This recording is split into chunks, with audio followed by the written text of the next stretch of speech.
So welcome everyone to our Creative Sensei channel here, our space for all things creative. Let's try to make a more creative world.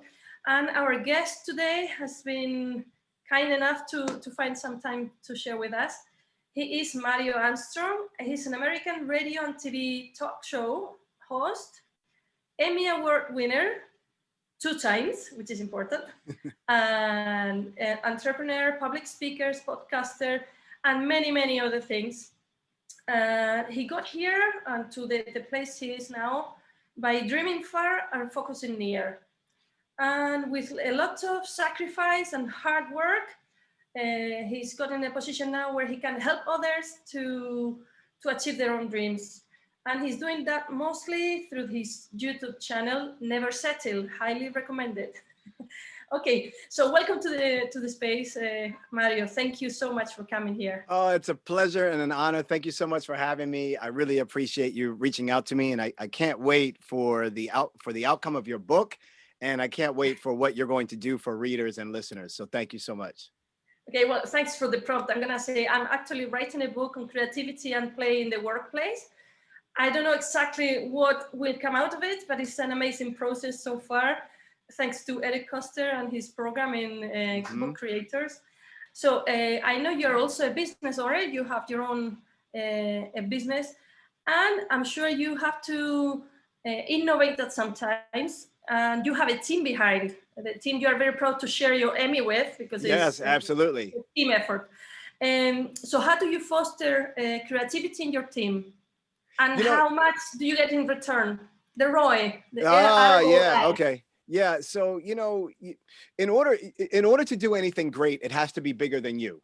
And as soon as you can understand, so the first thing in order to generate creativity from others is to remove the ego of oneself. If you can remove your ego from yourself, you take your self-centered position and you move that away, and now you become more collective in your thinking, more inclusive in your thinking, more open in your thinking, because it's bigger than you. So a lot of times leaders need to recalibrate their internal pride and their internal ego and recalibrate it to say, in order for my team to be creative, I have to empower them. So in order for them to be creative, they have to feel that their ideas, that their thoughts, that their pitches are of value. And so how do you do that? Well, you do that by creating an open space where you give people room to make suggestions and ideas without judgment. The minute you judge somebody based off the idea, after you just gave them room, and then you judge them, and if you judge them in a non-favorable way, they will clam up and they will never open back up again, because they don't really believe that you are really fostering an open environment for creativity. So the first thing is like aligning as a leader, aligning your intent and making sure that you're not self-serving with your intent, that you understand that things are larger than you, and you can go fast alone, but you can go much farther together. So that's the first thing. And then the second thing I would say is to foster creativity is to enable people, enable your employees, enable your team members to take risk. We are such risk adverse people. We are scared of taking risk. And when we are scared of taking risk, we cannot stretch. And when we cannot stretch, we can't see what's possible. We can't even begin to touch our capacity and our potential when we do not stretch. And the only way you stretch is if you take chances. But if you're in an environment where you get looked down upon for taking a chance and it not work out favorably, you aren't going to get the creativity that you're looking for. So in order to really create that kind of environment, you have to put in a way for employees and teams to tell them, I want you to take small calculated risks, and it's okay if they don't work out. Just tell me what we learned from it. The only way you fail at taking risks, the only way you lose, is if you try something and you don't learn from it. But every single time you try something and you decide if it didn't work out the way I intended, well, what did I learn from that? That now informs me for the next thing that I try out. And eventually you will score. Eventually you will hit. So so in order to foster creativity, one, there has to be a belief that management is truly about empowering us, truly, and means it, and is open to that. It's not self-serving to them. Two, that you have to allow people to take risks, and taking risk is okay as long as you learn from the risk. Those to me are the number two things in fostering creativity. The third thing that I would say is you have to understand your teammates and your employees. What helps them be creative? Do they need to have some time off from work, from the day to day? Do you need to give Fridays 3 hours on a Friday for them to go and do their own thing? Do you need to allow employees to be able to have 10% of their working time just to be focused on anything they would enjoy doing? Like anything. It could be a new product idea. It could be a different angle or a different approach, but just carving out, Google does this. They give a certain amount of percentage to their employees of their work time to be able to work on other projects, and other software and programs have come out of that type of activity. So I think those three things are super important. And then I think the last thing that we do when we hire people, which is really the first thing that we do. But when we hire people, we ask them, what are you passionate about? It's a different question. It's not what makes you think you can do this job well. It's not, let's talk about your past experiences and what you bring to the table and what your skills are. Most human beings can be taught any skill. Most human beings, we're all very adaptable. We're all very intelligent. We're all very smart. So I'm not really worried about whether or not someone is going to perform their job well, because they wouldn't have applied if they didn't think they could. I wouldn't have brought them in if I already didn't look at their background and their history and their experience, or call a referral or two to find out. So I've already done that work. So now I really want to know, what moves you? And usually they think it has to do with something with the job. And so they'll answer me with like, well, what moves me about this position? No. What moves you? Like, what motivates you? Oh, like, what do you enjoy to do? Oh, you mean outside of work? In work, outside of work, in life? Like, what do you enjoy? What are you passionate about? And this is a very important question to all my leaders, because if you actually ask this question with true empathy, that means you actually are really caring to hear this answer, and that you really want to understand the person that you're working with or hiring or thinking about hiring. And they tell you what they're passionate about.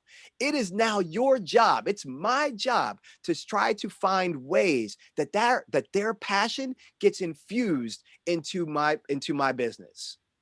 Because if I can find connections where projects, skills, programs, ideas have any kind of connection to their true passion or things that they really enjoy, they're going to be happy. If they're going to be happy, they're going to be creative. You do not create when you're angry. You create, some people create when they're angry, but that's not the environment I want to foster. I want to foster a positive environment of creativity. So I really think it's important that we ask that question, because if you can align certain tasks and certain work and projects, if you can find any alignment with any of those things inside of your company with their true passions, you will have the most creative workers. Okay, that's fantastic. I was smiling all the time because I could be saying your words. I share totally the same approach and philosophy. So it's like, yeah, no wonder why you're here. One quick question on this one. Do you remember any specific case of some employee that was probably new to the culture because he came from other environments, and then probably was shy at the beginning, but with this environment came across and told and gave a great idea? I don't know.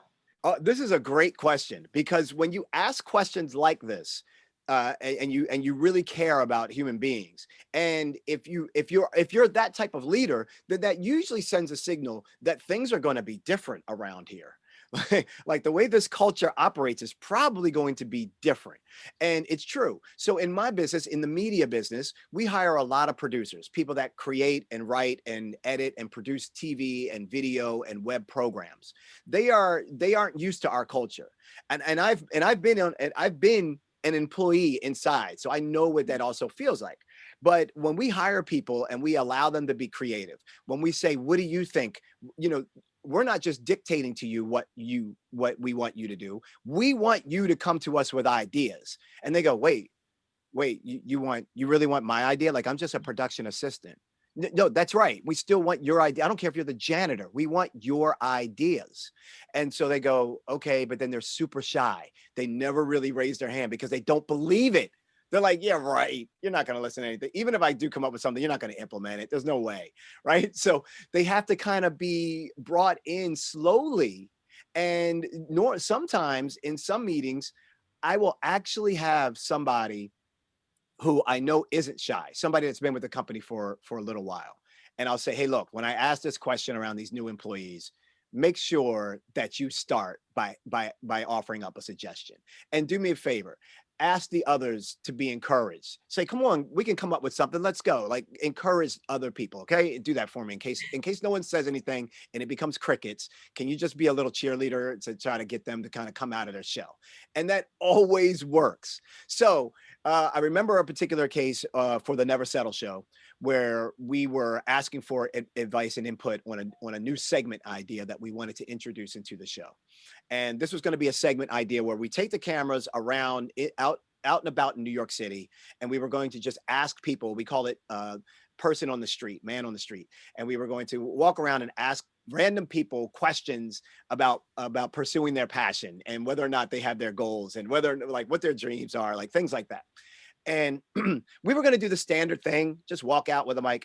And I'll never forget that we had a production assistant say, wait, what if you set up like a lemonade stand in the middle of Central Park and we had cameras and people could give you like a dime or 15 cents and you would really give them lemonade. But when they got their lemonade, you would then ask them like what their passion is or what their purpose is or and I thought that was the most amazing idea ever. I'm like, yes, that's it. We're going to shoot that. We are going to actually do that. And you should have just seen her face just kind of like get like in total red, like embarrassed. Like she was smiling, she was happy, but it was one of those moments where we didn't think of that. She thought of that, didn't believe it would happen. And then she tells us after the fact, she was like, oh my gosh. And this goes on in our company. I never knew that you all were really real. I thought this was kind of like, maybe they're real, maybe they're fake. I can't tell, but this is really real. And she goes, what I just have realized is I have to deprogram myself from basically the PTSD that I was dealing with back at the way most productions are run, which is much more like a hierarchy process and dictated process and cutthroat process.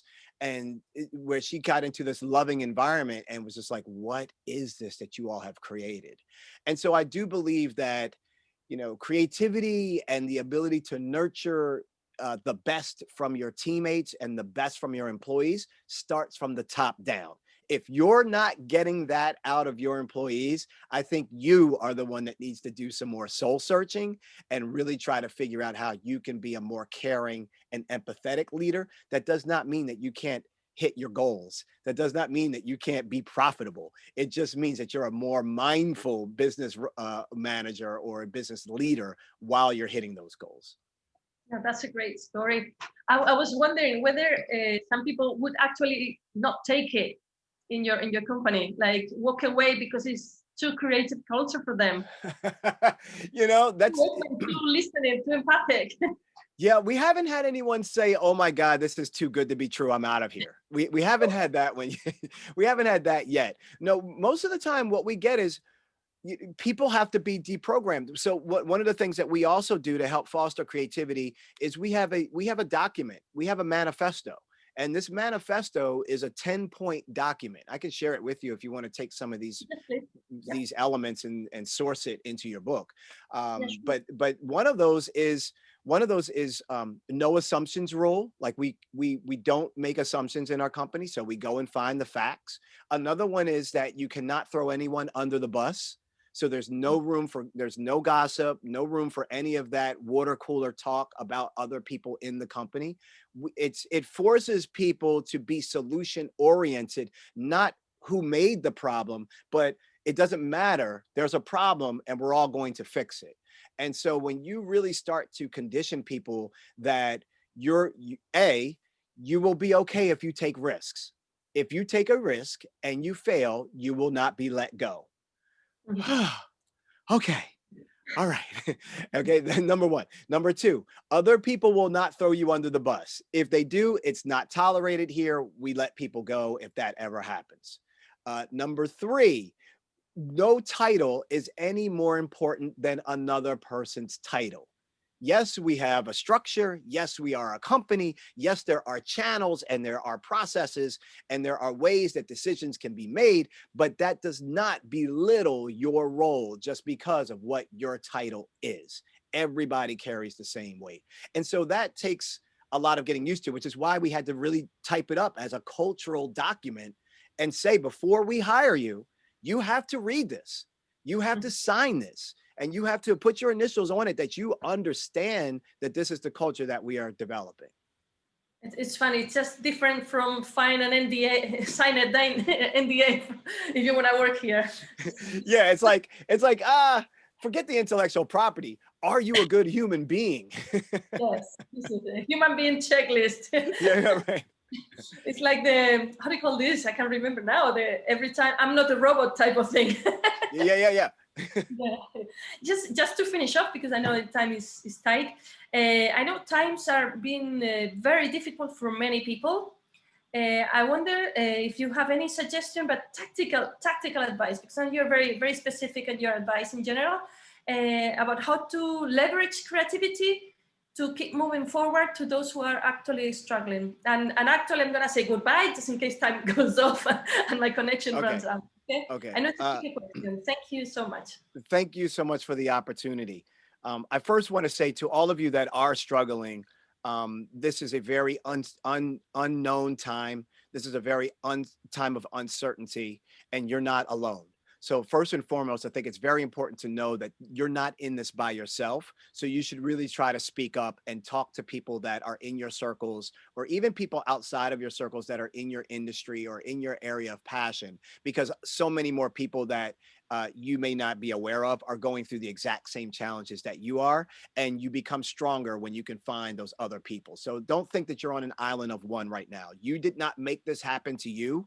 This is something that was beyond your control, and it's causing all of us to make some kind of pivot and some kind of change. I was used to doing 30 speaking events per year, and I would fly to different cities. All of that money is gone. Like that whole line of income for me is gone. And that's just one example of one thing. My show can't be shot right now.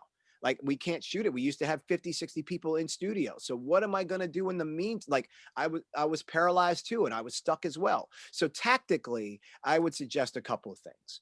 Number one, I would say that you need to think through how can you virtualize your services, your brand, or your business. Like think through what's the virtual way of you being able to do what you love to do, or the virtual way of doing what you were doing before. So I know that Variety Magazine got very tactical. They do 70 physical events per year, physical before COVID. Now they, in the first 6 months of this year in 2020, they did 60 events. In 6 months, they've almost hit their yearly number when they would do physical events, because you can do more virtual events. But here's the thing, when they would do their physical events, they only got 10% turnout. When they do their virtual events, they got 43% turnout. That is such an improvement and such a big gain. And so now they're saying to themselves, oh, we're never just going to do physical events again. We will forever do physical and virtual events. When people can come back out, when we can have physical events and people can congregate, we're still going to make it virtual as well. So those of you that want to come physically, you can come. But for those of you around the world that can't or don't want to, you'll still be able to access it now. And so that's going to increase everything about their business. And so now they're thinking about the future, and they're taking risk and working through things now to try to figure things out so that when things do calm down, they'll be in a better position to take advantage of that. So I want you to think that way as well, tactically. I want you to virtualize yourself, your business, your ideas, the things that you do, and really think, how can I do any of these things virtually? That's number one. Number two, well, number one is understanding that you didn't make this thing happen. You aren't the only one on unemployment. You aren't the only one that's out of work. You aren't the only one that's suffering. And I really appreciate and understand that suffering. I lost 2 family members from COVID, so it's a real thing for me. So thank you. So I completely, an aunt and uncle on 2 different sides of the family, but I completely understand. So number one, don't beat yourself up. Slow down with the negative thoughts and the inner critic. If you have negative thoughts, what I want you to do is create a motivational playlist. Very tactical. I want you to put your favorite songs that make you smile, that make you dance, that make you happy, that make you sing. Put that playlist together. And when you feel down, you're going to play that music. That's number one. All right. Number two is that I want you to really think about how you can virtualize yourself, your business, your service, your offerings. And then number three, I really want you to start to position yourself for the future with work that you can do now. It's very important. The only way to deal with negativity and the only way to deal with procrastination and anxiety and angst, one of the best ways, not the only way, but one of the best ways to deal with it is to actually take action doing something that you like or doing something that makes you feel like you're getting ahead. Typically, we feel overwhelmed. We feel like we're not going to get anywhere. We feel like this is it's too heavy and I don't know where to start. So I freeze. And what I'm trying to tell you is even the smallest micro action matters. You just need to get back in the game. And so I want you to do what I call your next right move. What you're going to ask yourself is this question: Lisa, Tony, Tom, like, what is my next right move? Okay, my next right move is that I need to figure out how to virtualize my offerings. Okay, what's your next right move? Let me grab a sheet of paper and a pen and write down what I think I can virtualize. Do you see the minutia I'm going through? I'm doing this on purpose because that is how small these moments, not that you're going to fix this. I need to come up with a way to make money right now. That's too heavy. You're going to feel the angst and you're not going to get, no. What's your next right move? And if you ask yourself that over and over and over, so then you write these things down. Okay, I've written them down. What's my next right move?